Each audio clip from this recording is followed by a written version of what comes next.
nos encontramos con solicitud de dominio de terceros o de personas ajenas que llegan y hacen una prescripción sobre propiedades de personas que no residen en la República de Panamá. Y se prescriben. Y automáticamente se venden a un tercero. Y cuando el dueño, que es un extranjero o que es un panameño que vive fuera de Panamá, y sobre todo propiedades de playa, viene a reclamar, incluso propiedades de la Universidad de Panamá fueron afectadas de esa manera. Cuando el tercero viene cuando el dueño viene a reclamar, se percata que han sido vendidas 1, 2, 3 y 4 veces.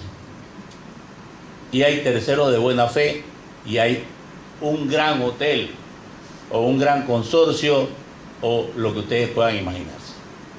Entonces, frente a esa situación práctica, real, en varias provincias de la República, e inclusive, vuelvo y repito, me encontré temas de terrenos de la Universidad de Panamá que habían sido adquiridos de esa manera, cuando no se puede prescribir contra el Estado, y lo que hacían era, sacaban una finca de algo que no existía dentro de la investigación que nosotros hicimos, y resulta que la vendían después, ¿no? Como si fuera del Estado, cuando era de una institución del Estado. Bien, ¿cuál fue el planteamiento nuestro? Y ahora sí comenzamos. ¿Cuál fue el planteamiento nuestro? ¿No? ¿Cuál es el fundamento axiológico y jurídico de la norma del 1762 del Código Civil? Proteger al tercero que ha comprado buena fe. Obviamente, hay un registro público que se presume su seriedad. No podemos partir de que es arbitrario, de que se hace trampa, de nada por el estilo. Hay una presunción de seriedad, ¿no? Y la seguridad del tráfico de las transacciones que ese registro público nos brinda a todos nosotros. Cuando yo quiero saber quién es el dueño de una propiedad, ¿no?, automáticamente me voy al registro público. Por eso yo en estos días, y les recomiendo, ya salió el libro Panama Paper, lo está vendiendo El Hombre de la Mancha, no soy accionista ahí, ¿no? Y lo compré, ya me lo leí, y me puse a ver cuál es el escándalo aquí, si todo está en el registro público. Todo lo que dice el libro fueron operaciones, transacciones que están en el registro público para asegurar el tráfico de las transacciones. Hay una presunción entonces de buena fe registral.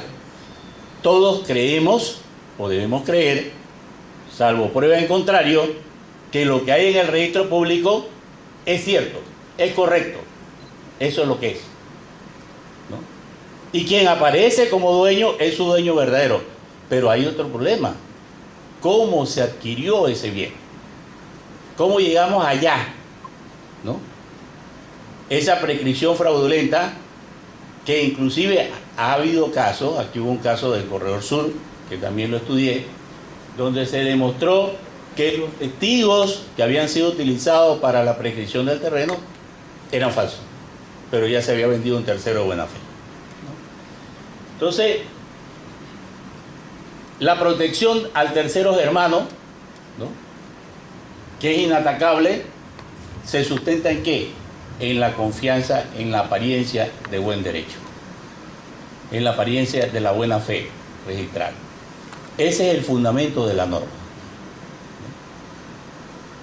En España, la ley hipotecaria tiene exactamente los mismos argumentos de la buena fe registral que tenemos en el 1762, ¿no? El artículo 34, ¿no?, el tercero que de buena fe adquiera título oneroso, algún derecho de persona en el registro y que aparezca con facultad de transmitido, será mantenido en su adquisición. O sea, hay que probar que el tercero compró o adquirió de mala fe. Pero ¿y qué pasó con el primer adquiriente? Cuando demostramos que realmente hubo un ilícito, o cuando demostramos que realmente hubo una transacción, ya sea de dolo civil o de dolo penal.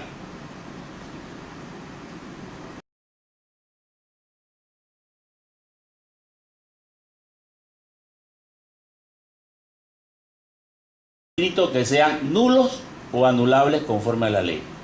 Hasta ahí estamos con la teoría de la propiedad, respetando la propiedad. Pero más adelante dice, sin embargo, los actos o contratos que se ejecuten u otorguen con persona que en el registro aparezca con derechos para ello, una vez inscritos, no se invalidarán en cuanto a tercero.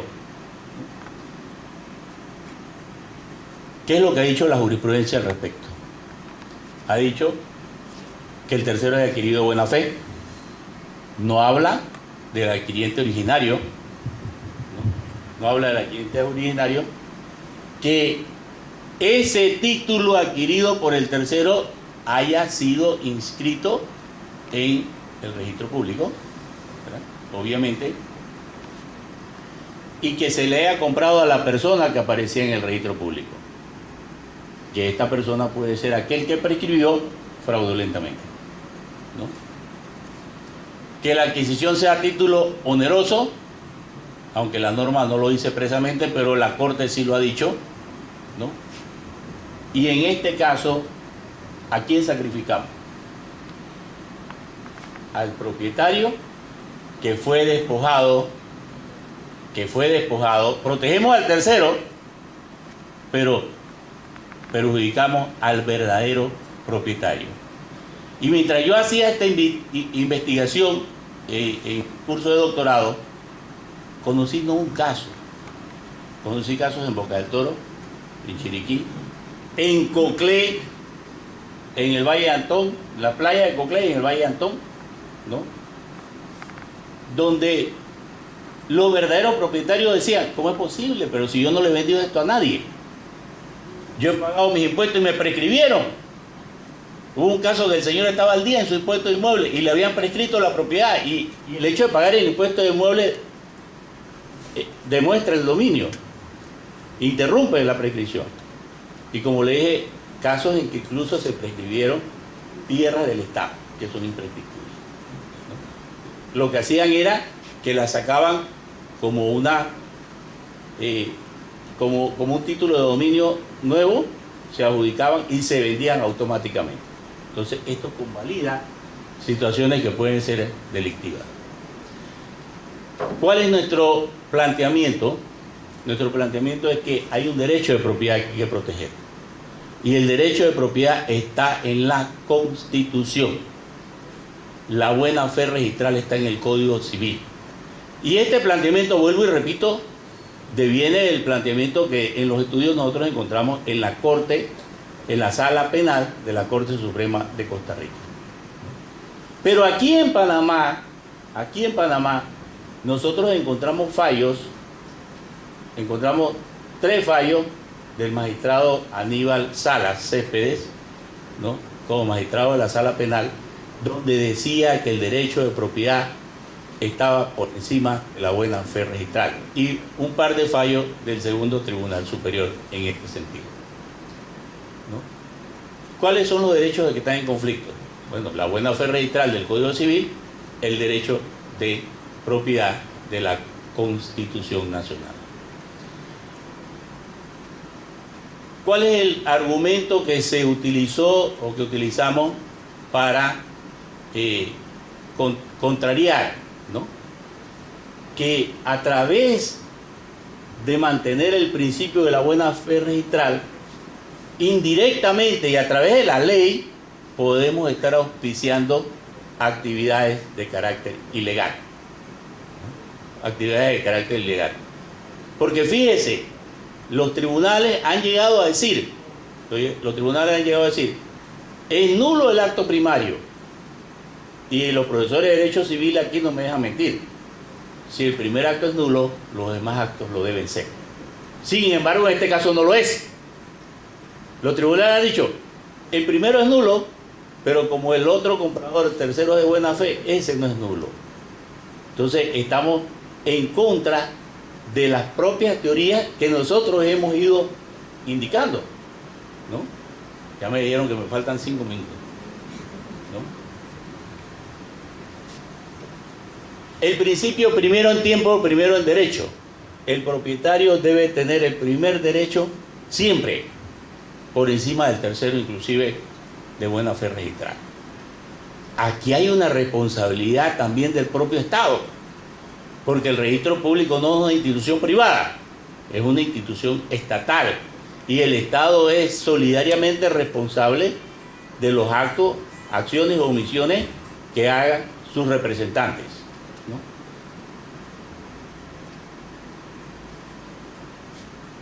El artículo que nosotros consideramos violado fue el artículo 47 de la Constitución, que garantiza la propiedad privada, ¿no? Y ahí planteamos la jurisprudencia que le habíamos mencionado hace un momento. Aquí hay varias jurisprudencias que se las puedo dejar a los organizadores para que se las hagan llegar a ustedes, ¿no? Jurisprudencia panameña, no costarricense. Para cerrar, solamente quiero decirle lo siguiente. Cuando entré, un chico me dice: profesor, usted va a hablar del fallo ese del cual se opusieron todos los bancos en Panamá. Le digo: ¿y tú cómo sabes? Mire, yo presenté como persona natural, así, porque estaba estudiando el tema, como lo había hecho académicamente, digo, voy a llevarlo a la corte. Y lo presenté en nombre personal.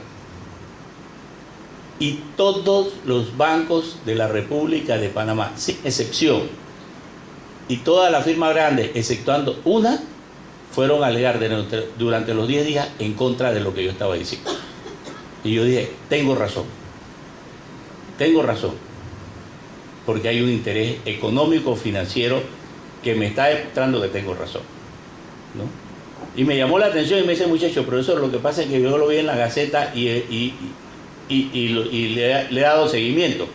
Incluso me he enterado que varios profesores lo han discutido en sus salones de clase, y recientemente el expediente entero me lo pidió el profesor Julio Lombardo, porque me dijo que iba a hacer un trabajo sobre ese tema, ¿no?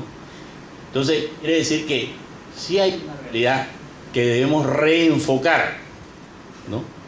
Y es que no podemos, sobre pretexto de proteger la buena fe registral, sacrificar el derecho de propiedad con actos fraudulentos. Muchas gracias.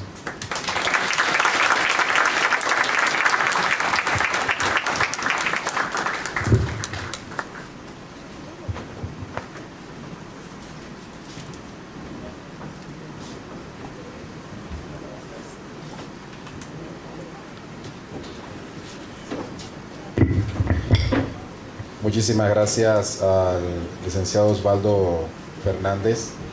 La buena fe registral del derecho de propiedad. Como próximo tema, tenemos Historia del Código Civil Panameño, a cargo del licenciado Elías Levy, al cual le pedimos un fuerte aplauso, por favor.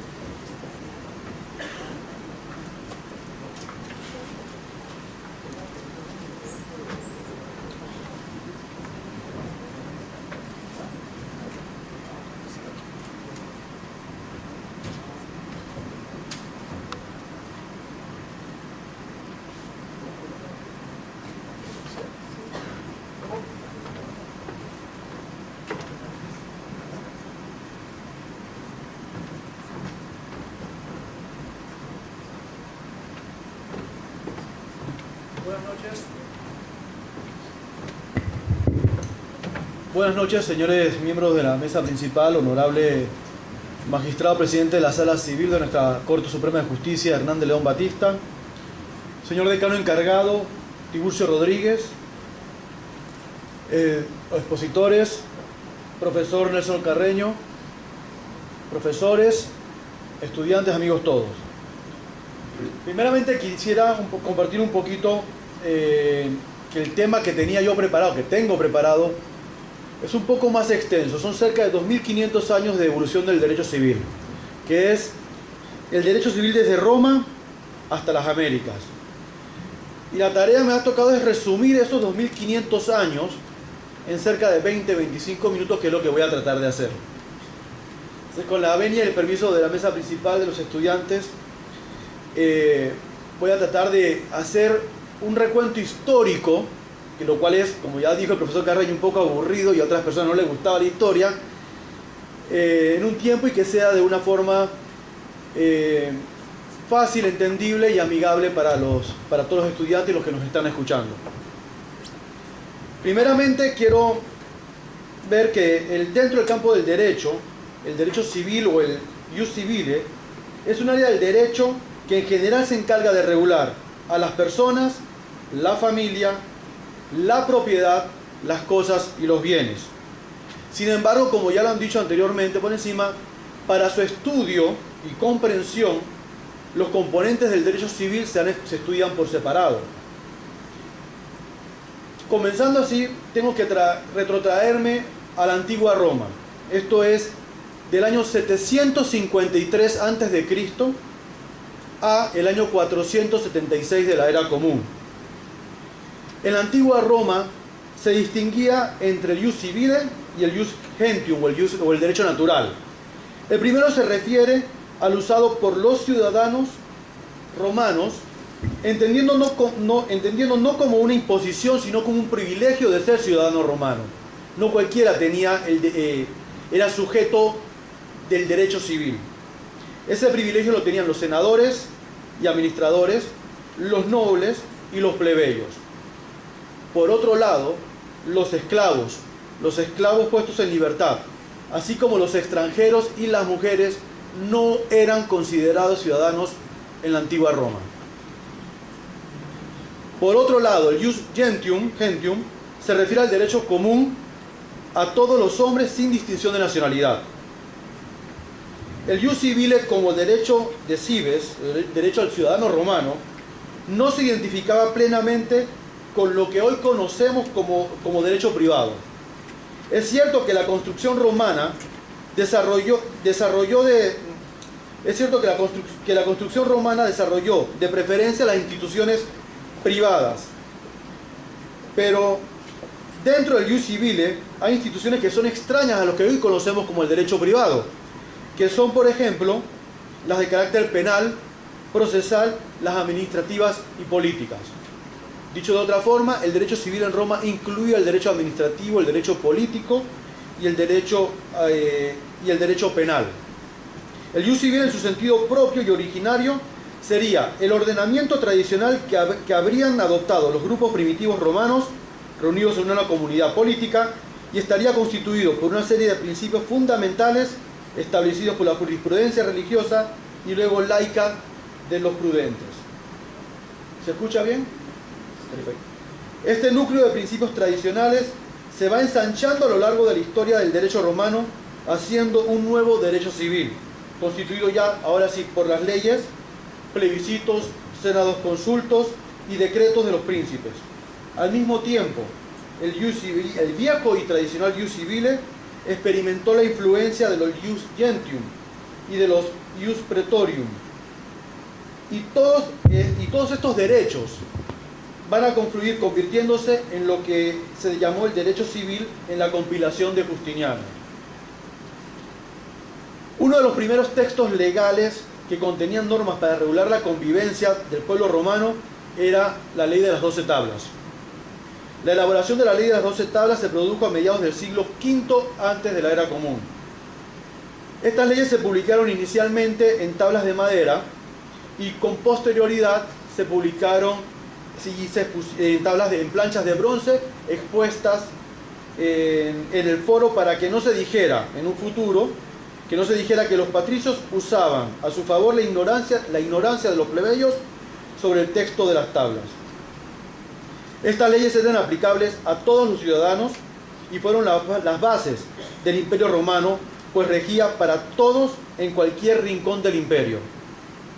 Las tablas que tratan sobre lo que hoy conocemos como derecho civil eran las siguientes. La tabla 4 y 5 trataban el derecho de familia y de sucesiones. La tabla 6 y 7 versaban sobre las obligaciones y los derechos reales. Y la tabla 10 regulaba el derecho sacro. Con posterioridad a la Ley de las 12 Tablas, el siguiente documento de relevancia jurídica, contentivo de normas reguladoras del derecho civil, son las Institutas de Gallo, publicadas en el siglo II ya de la Era Común, y las Institutas de Justiniano, publicadas en el siglo VI. Las Institutas de Gallo exponen sistemáticamente el derecho privado clásico romano y es de carácter altamente didáctico, tanto así que se asimila a un manual de derecho. El Código de Justiniano, en latín Codex Justinianus, es una recopilación de las constituciones imperiales promulgadas por el emperador Justiniano. Paralelamente a este código aprobado en el año 533, se publica la Digesta, el cual consiste en el resumen de la obra de los grandes jurisconsultos romanos, y ese mismo año también se publican las Institutas de Justiniano, que consistían en un manual para el estudio del derecho. Las instituciones de Justiniano se basan principalmente en el anterior trabajo de Gallo. Tienen la misma disposición de las materias e incluso existen algunos pasajes idénticos. Al igual que las Institutas de Gallo, se dividen en 4 libros. Cada libro está subdividido en títulos y los títulos en párrafos. Una pregunta que me surgió mientras preparaba esta presentación era, bueno, entonces, ¿de dónde sale lo que conocemos como el Corpus Juris Civile? ¿De dónde sale ese nombre? He escuchado Institutas de Gallo, Institutas de Justiniano, Digesto, y el código, y eso que me enseñaron a mí en Derecho Romano, el famoso Corpus Juris Civile. Bueno, ¿qué era? Pues bien, es la obra que recopila exactamente el Código de Justiniano, la Digesta, las Institutas de Justiniano y las Novellae, que eran las constituciones imperiales emitidas entre el año 534 y 565. Es la más importante recopilación de derecho romano de la historia y su denominación proviene de la edición completa de esta obra publicada por Dionisio Godofredo en Ginebra en el año 1583. Hasta esa fecha se le conocía con el nombre de Código de Justiniano, y este cuerpo de derecho sirvió para realizar muchos códigos civiles actuales, entre ellos el francés y el español. Otra pregunta que sale es ¿por qué las Institutas de Justiniano son más conocidas que las Institutas de Gallo? Simplemente porque las Institutas de Gallo fueron redescubiertas por el mundo moderno en el año 1816. En cambio, las Institutas de Justiniano se estudiaron prácticamente ininterrumpidamente desde su inicio hasta ahora inclusive. Por consiguiente, las Institutas Justinianas se vuelven indispensables para la enseñanza medieval del derecho romano, sobre todo a partir de su uso en el siglo XI en la Universidad de Bolonia como parte integrante del Corpus Juris Civile. Corresponde aclarar que a fines del siglo IV de la Era Común, el Imperio Romano fue dividido en dos: el Imperio Romano de Occidente y el Imperio Romano de Oriente. Con la caída del Imperio Romano de Occidente en el año 476 de la Era Común, se da inicio a lo que se denomina la Edad Media, la cual tiene su fin en el año 1492 con el descubrimiento de América. La invasión de los pueblos bárbaros que dan con la caída del Imperio Romano de Occidente acaba también de manera oficial con el derecho en Roma.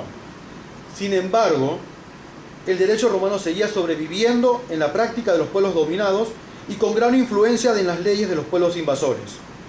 Durante muchos años no va a haber más derecho que la costumbre, el fuero, los estatutos de las ciudades e incluso el estatuto de las corporaciones y gremios. A finales del siglo XI y principios del XII se produce un fenómeno importante en grado sumo, que es la aceptación del derecho de Roma. A partir del siglo XII, los glosadores de la Universidad de Bolonia estudian el derecho romano mediante glosas y exégesis. Desde entonces se va identificando el derecho civil con el derecho que Roma ha legado como tal y como lo había dejado. Los glosadores y comentaristas mostraban una mayor atención hacia las normas e instituciones privadas de la obra de Justiniano que sobre sus textos de tipo público, ya que los textos de tipo público que tenía esa obra, como dijimos anteriormente, el derecho civil romano, comprendían la parte penal, administrativa, política, no les eran aplicables a la sociedad política de esa época. Entonces comienza a abrirse la idea de asemejar el derecho civil como un derecho privado. El derecho civil, entendido como derecho romano, va a desempeñar un papel sumamente importante en la Edad Media. El derecho civil va a ser el derecho común. La sociedad medieval, hasta finales de la Edad Media, va a vivir no sin intenciones la idea de que era un todo unitario bajo el imperio y que tenía por tanto un derecho único, que era el derecho civil romano. Al mismo tiempo, la idea de la cristiandad, también unitaria en el plano religioso, llevaba a que el derecho de la Iglesia fuese igualmente un derecho común. Ese derecho común era la ley eclesiástica que, junto con la ley civil, representaban las potestades del imperio y de la Iglesia. Permiso.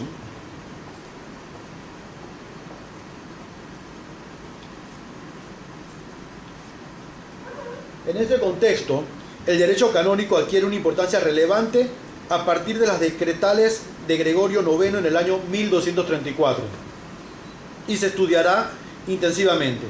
Es un derecho que no se limitaba a regular el fuero interno de los fieles, sino que también se extendía a aspectos de su vida ordinaria y sus principios espiritualistas, como lo que es la buena fe, la obligación de cumplir la palabra dada, ejercerán una influencia decisiva en los textos de la compilación justinianea y en el derecho civil que hoy conocemos y estudiamos. Entre el derecho civil y el derecho canónico va a darse una influencia recíproca y continua. También como derecho común se consideraba el derecho feudal. El sistema de vasallaje de esa época obligaba a utilizar normas para resolver los litigios entre los señores feudales y los vasallos. El estudio de este derecho feudal por los juristas va a constituir un tercer elemento del naciente derecho común junto al romano y al canónico, aunque mucho menos importante. El derecho civil, siempre tomando como derecho romano, se convierte en un derecho de los principios tradicionales. De él van a salir ya otros derechos que atienden a la evolución social y económica de los siglos XIV y XV, como va a ser el derecho mercantil, ya que las compañías mercantiles, las letras de cambio, el comercio marítimo, exigían regulación que no daban los textos romanos. Ya para la Edad Moderna, esto es, a partir de 1492 hasta 1789, el que es el año de la Revolución Francesa, el Estado se convierte en el Estado absoluto que tiende a que su derecho nacional sea exclusivo y predominante. De ahí que el derecho civil se va eclipsado por las críticas a las que fue sometido. Los estados modernos, soberanos y absolutos, inician ante todo una labor de consolidación de su derecho nacional. Por ejemplo, en Castilla, esta labor la harán las ordenanzas de Montalvo. En Francia, las antiguas costumbres son recopiladas y reducidas a textos escritos. En Alemania, la atomización de los estados miembros del imperio impide esta realización, pero Prusia, al ganar una hegemonía, recopila su derecho civil. Para los siglos XVI y XVII se sigue llamando derecho civil al derecho romano, el cual se contrapone al derecho real, que era el derecho nacional. La fijación legislativa de este derecho ha sido el primer paso para la nacionalización del derecho civil. El segundo paso se da cuando se impone el estudio del derecho real. Sin abandonar el estudio del derecho civil, las universidades, los teóricos y eruditos estudian y comentan el derecho real. La sustitución se opera insensiblemente y el derecho civil vuelve a ser no ya el derecho romano, sino que pasa a convertirse en el derecho propio y exclusivo de cada Estado. Cabe acotar que ese derecho civil se va a identificar con el derecho privado. En efecto, la teoría de la organización política se estudia con separación del derecho civil, lo mismo que el aspecto jurídico de la actividad política. Desde el siglo XVI se desligan también las materias de derecho penal y la materia procesal por la falta real de vigencia de los textos romanos en esta materia, y el derecho mercantil sigue con su evolución y desarrollo apartado del derecho civil. Con la Revolución Francesa, en el año 1789, comienza lo que llamamos la Edad Contemporánea, que es la que tenemos hasta hoy en día. La concreción definitiva del derecho civil como derecho nacional y privado se opera con la codificación de las leyes y normas que los componen. La idea de un código civil hay que ligarla con el pensamiento de la Ilustración y el racionalismo que dominó en Europa a partir del siglo XVIII. Hasta ese momento, hasta el siglo XVIII, se acostumbraba a recoger las diversas leyes vigentes en un determinado momento en un solo texto. La idea de la codificación es, sin embargo, más amplia. Codificar es una tarea ambiciosa. Es la reunión de todas las leyes de un país o las que se refieren a una determinada rama jurídica en un solo cuerpo, presididas en su formación por una unidad de criterio y de tiempo.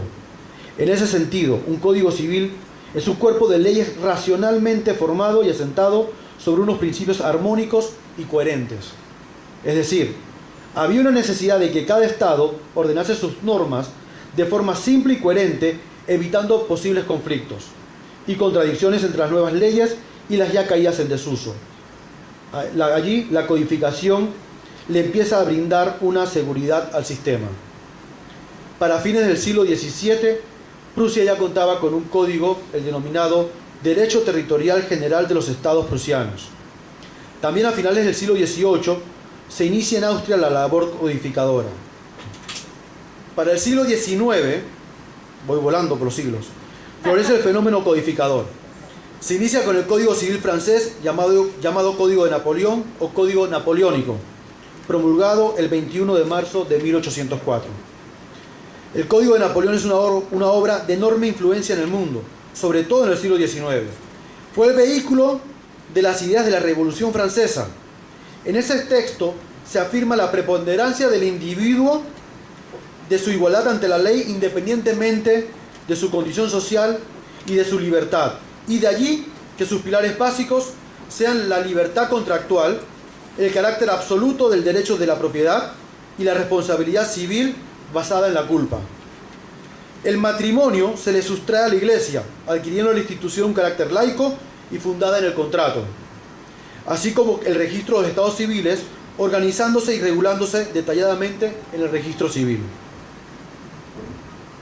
El Código de Napoleón no rompe con la tradición jurídica francesa en la que se recogía el derecho romano, sigue el derecho romano vigente y las costumbres. Lo que hace es continuarla y adaptarla a las nuevas ideas.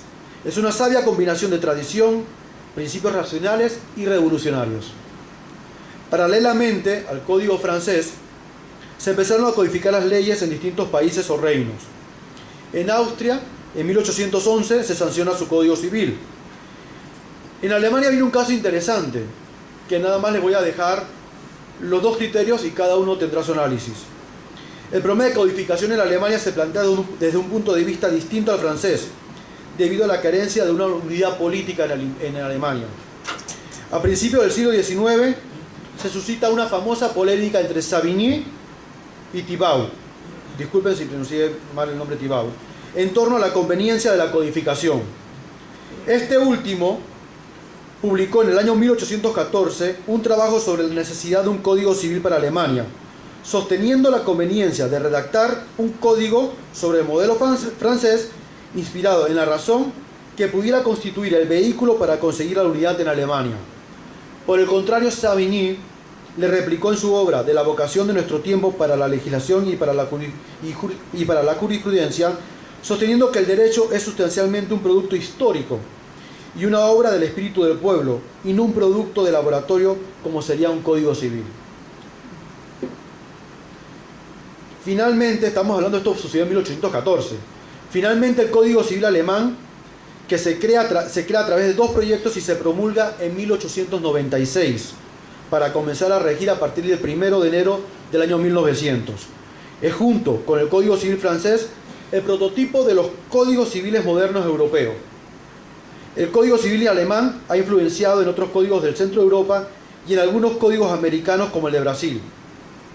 En España, en 1811 se dieron varios intentos para adoptar un código civil, pero no fue sino hasta 1888 que, cumpliendo con el mandato de la ley de bases de ese año, que se inició la redacción del Código Civil. Sin embargo, al presentarse el texto definitivo ante las Cortes, encontró oposición. En virtud de ello se recogieron los aportes de los debates en una segunda edición y el código fue adoptado mediante el Real Decreto de 24 de julio de 1889. La codificación italiana también tomó como modelo la codificación francesa. El código italiano de 1865 seguía fielmente el Código de Napoleón. Posteriormente, con el régimen fascista, se propuso reformarlo y, sirviéndose de la gran tradición jurídica italiana, así como de los trabajos de los más notables juristas de aquel país, tras una larga elaboración de más de 15 años, dio cima a su obra en el año 1942. Este código italiano es una obra de gran perfección técnica, al punto tal que, no obstante la caída del régimen fascista, siguiese en vigor con algunas muy leves modificaciones. El código italiano ha servido también de ejemplo y de modelo a algunos códigos civiles, como el Código Civil de Venezuela de 1947. No puede cerrarse este apartado sin señalar que el movimiento de codificación civil originario europeo trascendió casi inmediatamente a América, continente del que sería injusto no recordar la obra de dos grandes juristas que ya fueron mencionados, como Andrés Bello, autor del Código chileno, Dalmacio Vélez Arfield, redactor y autor del Código argentino, y Augusto Tejera de Freitas, que no llegó a ser un código, pero sí hizo un proyecto de código denominado el Esbozo de Freitas. El primer código civil en América fue dictado en Luisiana en el año 1804, inspirado en un proyecto denominado Code Civil. Sin embargo, en 1808 lo reforman y aprueban un digesto de la ley civil. Hay que recordar que Luisiana inicialmente fue conquistada y estuvo gobernada primeramente por los españoles y ya con mucha más fuerza por los franceses. De allí que tanto su nombre, Luisiana, que quiere decir las tierras de Luis, del rey Luis, emperador Luis, y tanto como las costumbres y muchas leyes son de carácter, tienen sus raíces francesas. El primer estado en promulgar un código civil en Hispanoamérica fue el estado de Oaxaca, en México, y eso fue en el año 1827. Copiaba el Código Civil de Luisiana. Más tarde, en 1830, el Código Civil de Bolivia es una copia resumida del Código Civil francés promulgado por Andrés de Santa Cruz. Este último, con escasos cambios y modificaciones, fue aprobado en el año 1841 por Costa Rica. Chile, nuestro código modelo, promulga su código, redactado, como ya dijimos, por Andrés Bello en el año 1855. Es una obra original respecto al código francés, tanto en el esquema como en su contenido, cercano al derecho castellano antes vigente en dicho territorio. Fue adoptado íntegramente el código chileno en Ecuador en el año 1858. Entre 1860 y 1865, Augusto de Freitas publicó su proyecto de Código Civil. En Argentina se promulga en el año 1869 el Código Civil, redactado por Dalmacio Vélez Arfield. Pudiese concluirse que estas tres obras, el Esbozo de Freitas, el Código chileno de Andrés Bello y el Código argentino, 2 minutos más, el Código argentino de Dalmacio Vélez Arfield, son la fuente de los distintos códigos civiles del resto de América Latina.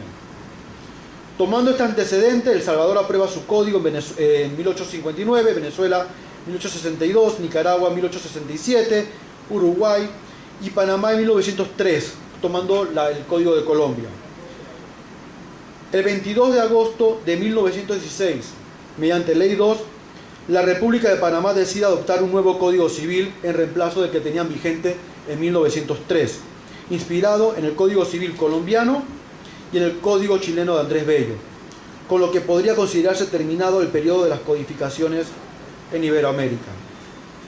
Antes de concluir, quisiera primero felicitar a los alumnos del primer año de Derecho de Nocturno, al profesor Nelson Carrelló también por la iniciativa, que independientemente de la parte educativa que conlleva compartir conocimientos, escuchar a los profesores, que además que no soy un profesor, no tengo ese honor de ser profesor y compartir experiencias y conocimiento con los estudiantes, independientemente de eso, demuestra sin lugar a duda liderazgo, proactividad y sobre todo amor patrio.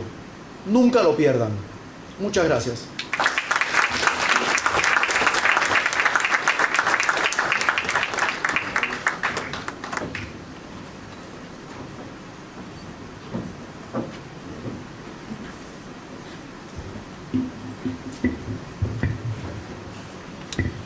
Muchísimas gracias al licenciado Levy por hacer un resumen bastante completo. Ya otros profesores me estaban comentando que lograr hacer un resumen de un tema tan importante como es la historia del Código de Derecho, el Código Civil, es importante y es sumamente difícil.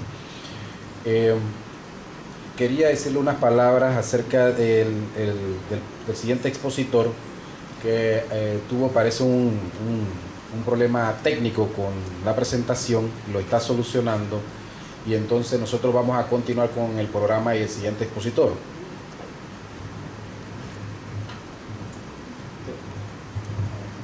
Disculpe, dos cosas. La primera es que actividad académica sin participación del público me parece que tiene menos mérito.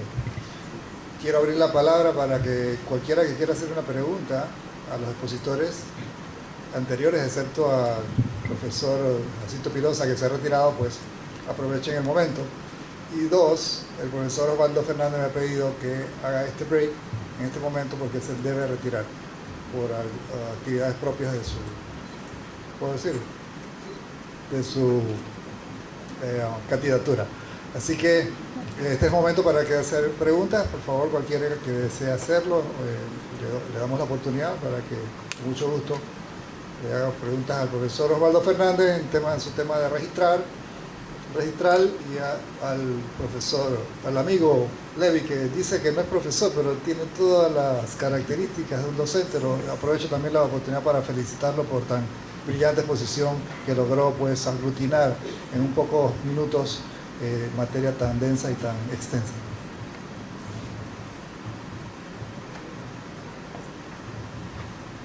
¿Nadie quiere hacer preguntas? Bueno, ¿allá? ¿No hay preguntas? Listo. Muchas gracias.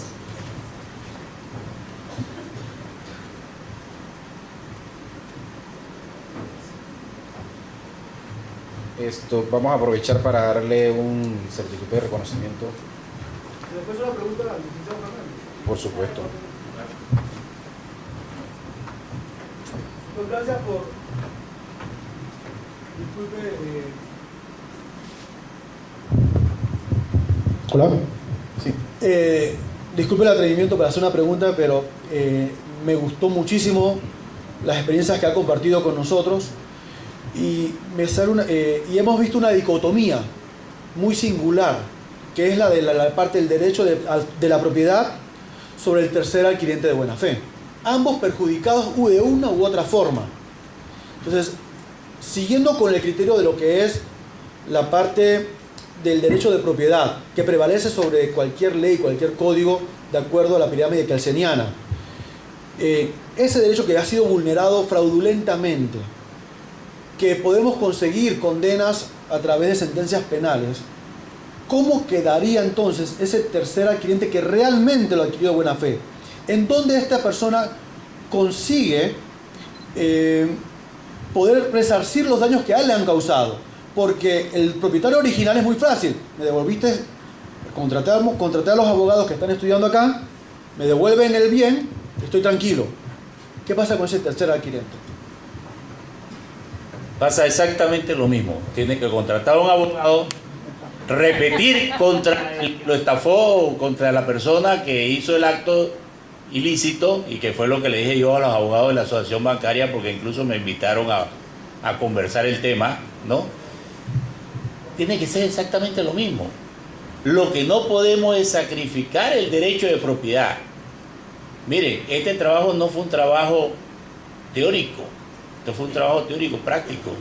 Y yo me encontré con personas, un caso específico, el padre de un estudiante de esta facultad, que tenía una casita, él hizo su casita en el Valle de Antón, y de repente se enteró que se la habían prescrito, la habían vendido y habían construido un hostal, ¿no? Con un financiamiento. Maravillosamente. A él nunca nadie le ofreció comprarle y construir el hostal. Y el chico viene y era alumno, me dice, profesor, está pasándome este problema. Yo le dije, con mucho gusto, porque yo estoy detrás de todo esto, ¿no? Señores, la persona se declaró confesa en el proceso penal.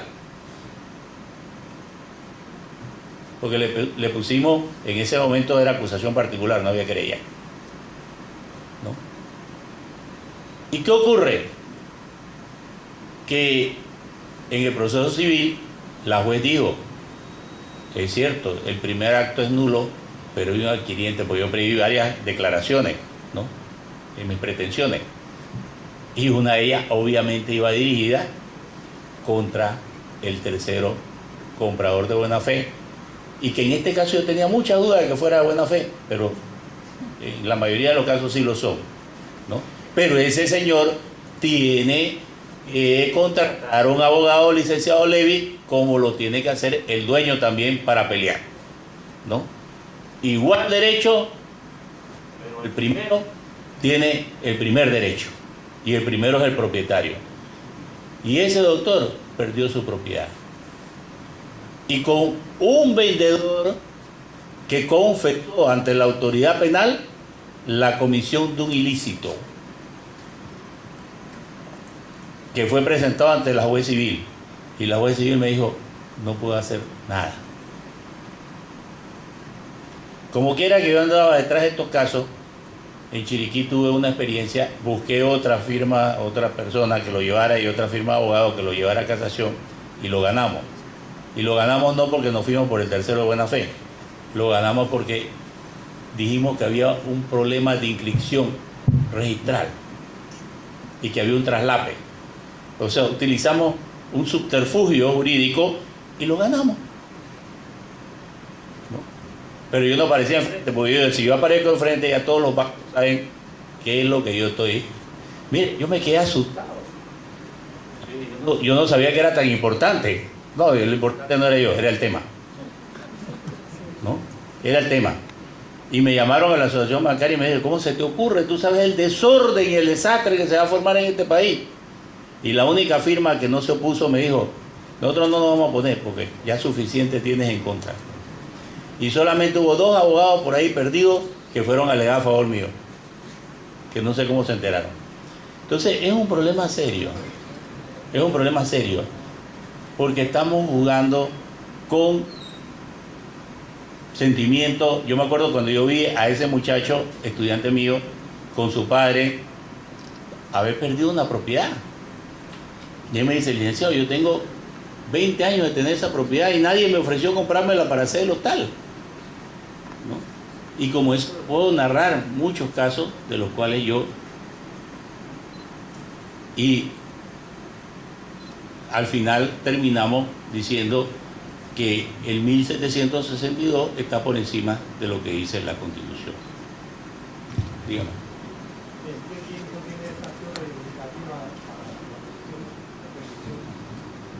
Para prescribir son 15 años, ¿no? Es que el problema no es la acción reivindicativa, el problema es el tercero de buena fe. No sé si me explico. Porque simple y llanamente yo puedo hacer un acto fraudulento sobre la propiedad de él y automáticamente se la vendo al profesor Valencia. El profesor Valencia no sabe que yo hice un auto fraudulento y ahí convalido mi auto fraudulento. No sé si me explico. Ese es el problema real. Y a veces no solamente le venden a uno, sino que le venden a 2, a 3, a 4. Y cuando usted investiga, me tocó un caso donde investigué y era el mismo grupo económico que estaba vendiendo y comprando, ¿no? Entonces, por eso, y vuelvo y repito, hay jurisprudencia que ahí está, yo se lo voy a dar a los organizadores para que ellos se la hagan llegar a ustedes. Hay jurisprudencia en Panamá de la Sala Civil del magistrado Aníbal Salas Céspedes, donde él decía, señores, aquí hay un derecho de propiedad que se está lesionando, ¿no? Y en Costa Rica está ese ese antagonismo entre la sala civil y la sala penal. La sala civil dice buena fe registral prevalece y la sala penal frente al mismo caso dice derecho de propiedad prevalece. Y ha ordenado la sala penal en Costa Rica anular inscripciones de terceros de buena fe. No ha dicho nada. Estamos esperando de ver qué pasa, ¿no? Estamos esperando de qué pasa. Como el caso, por ejemplo, que se llevó a la Corte Constitucional, tema similar, el tema de las apelaciones, y que ya ustedes lo tienen aquí, el tema de las apelaciones en que no hay derecho a apelación en la sentencia en los procesos acusatorios, ¿no? Y la Sala Constitucional en Costa Rica dijo que era constitucional, y después la Corte Interamericana dijo que no, que violaba la doble instancia, el derecho a la doble instancia. Entonces, a veces estos temas tienen que salir y confrontarse y enfrentarse y ver las realidades, ¿no? Yo lo inicié como un tema de escritorio, de mi doctorado, y lo terminé como un tema de una investigación real, de caso por caso. Dígame, doctor Valencia. ¿Ah? No había plata, doctor Valencia, no cobré nada. Nada, yo soy abogado litigante y vivo de esto. Pero en ese caso no, era meramente porque me fui en el gusto de lo que estaba haciendo, ¿no?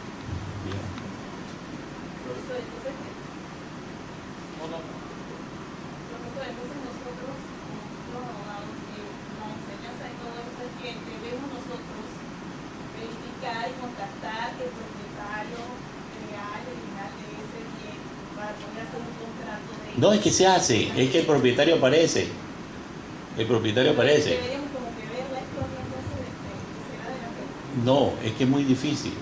Es difícil porque, vuelvo y te repito, por ejemplo, caso concreto, voy a hablar de casos concretos porque están en los expedientes y los expedientes son públicos. Los estacionamientos del hospital de Paitilla.